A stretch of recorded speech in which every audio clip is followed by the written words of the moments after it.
All right. What's up, guys? This is my NBA wrap up for game 4 of the NBA Finals. So, I don't know if all of you stayed up for this game or not, but when you talk about a game of two halves, this is what they talk about. This was absolutely crazy. So, in the first half, the Spurs came out and they just couldn't miss. They were hitting all their threes. I think at one point they were 60% from three. It was absolutely insane. They were just raindrops, just dropping.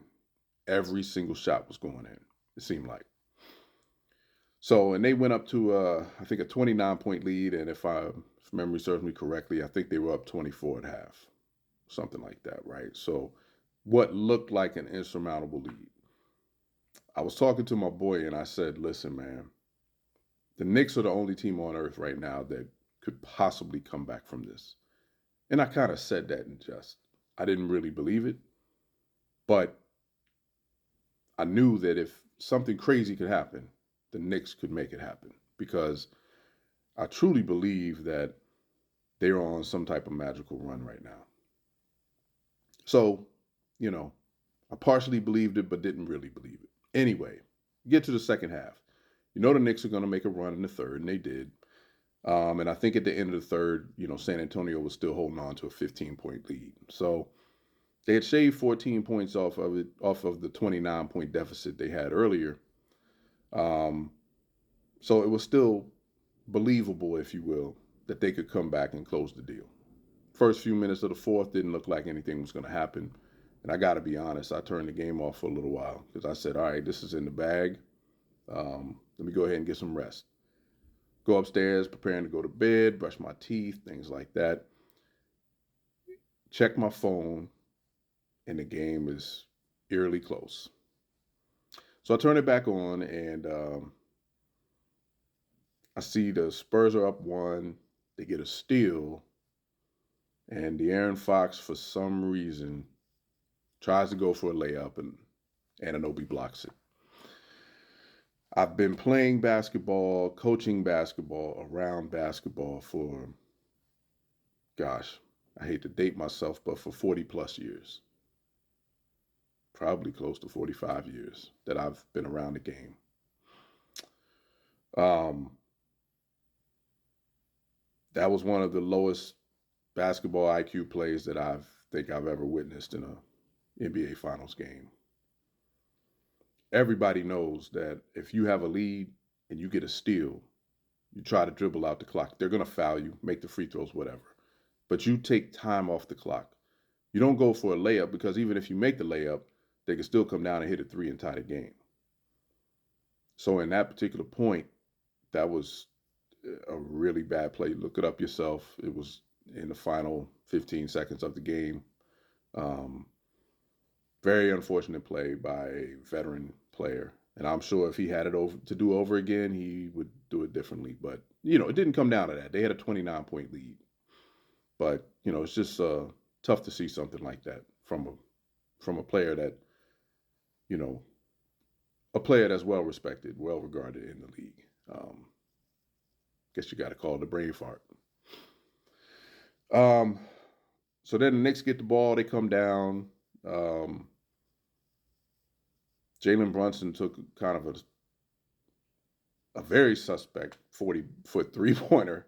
Um, but then Anunoby went in and got the tip in. Nobody put a body on him. And because of the action, Wemby was away from the basket. So maybe that was the Knicks thought, if we shoot, we got to make sure Wemby's away from the basket so we could possibly get a rebound. Now, little segue, Mike Brown has been coaching his tail off in this series, and I hope he gets his just due. I've always thought he was a heck of a coach, and he's showing it now to everybody else.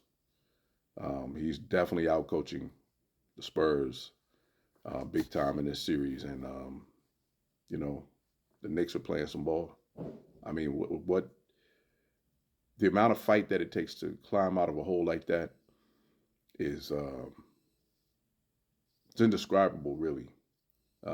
Any athlete will tell you, man, you always play to the final buzzer, but there are rarely times where you actually believe that you're gonna turn around a deficit like that. And but true champions do. And the Knicks pulled it out. The Knicks, it was critical that the Knicks won last night because I think if it was 2-2 going back to San Antonio with 2 games in San Antonio, the writing was pretty much on the wall for the Knicks. Um, but they turned it around and made it 3-1. So now, it's an uphill battle for the Spurs. I mean, they got to be locked in for 3 games, and they've proven that they can't stay locked in when they need to. Game 2, Game 4, with theirs for the taking, and they didn't get it. So, um, hats off to the Knicks. Um, that's a heck of a win. Now let me go back to the Spurs for a minute. So in basketball, if you get a lead like that, everybody knows there's always 2 halves to a game. There's rarely a time where both halves are going to be the same. Rarely. So I felt in the third quarter that the Spurs were taking way too many 3-pointers because they had so much success in the first half. That's on the coach. If I'm the coach and I see that, I call a timeout and I say, listen, guys, we our lead is big enough right now where if we run this clock down, we run this 24-second shot clock down to 5 seconds every single possession, wear them out a little bit on defense, make them tired a little bit. I know the Knicks are probably the most well-conditioned team in the league, but you got to try to tire them out a little bit, making it easier on them when you take these threes. Let's run the offense, move the ball around, get some action, try to get something inside, try to get a little mid-range game. Or if you want to take a 3 at the end of the shot clock, that's fine.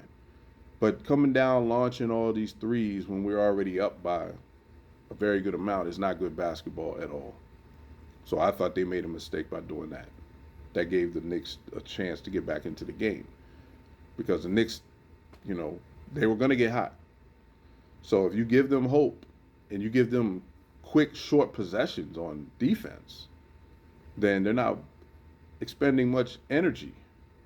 So therefore, they have energy to be able to go down here and get their offense in gear.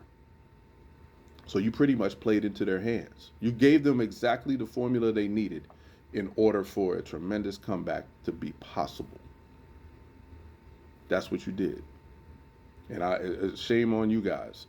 Again, I don't have a dog in the fight, but I'm a basketball fan. And as a basketball fan, I think the Spurs just, as they say, shit the bed in the second half. That was terrible. That should never have happened. Never have happened. I'm a Commanders fan. Dan Quinn was coach of the Falcons when they were up 28-3 and lost the Super Bowl. That should never happen. That's one of the questions I had when we hired him. That's one of the questions I still have is, you trust this guy after that collapse? Because we're trying to win a chip. So anyway, let me get back to basketball here. So I blame coaching staff on that. A team when the team gets hot, man, it's hard to stop them. But you could have stopped them from getting hot, and that's what you didn't do. So we'll see what happens, man. But in life, listen, lessons from this, because I'm running out of my 10 minutes here.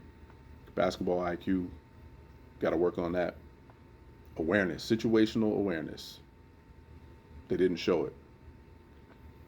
And, stop getting emotional during the game.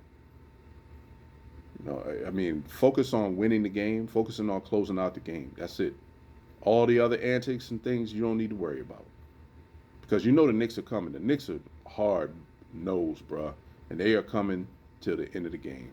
And you need to be able to be aware of that. Shut the door. And when you have a team down, I say this all the time to my teams when I coach. If you have somebody down, put your foot on the gas and make them wave a white flag and say mercy. Do not give them a chance to think that they can beat us. You're up by 30, get up by 40. Close the door. And if you don't close the door, this is what happens. So now it's 3-1. Good luck, Spurs. You dug a hole. Now you got to get out of it.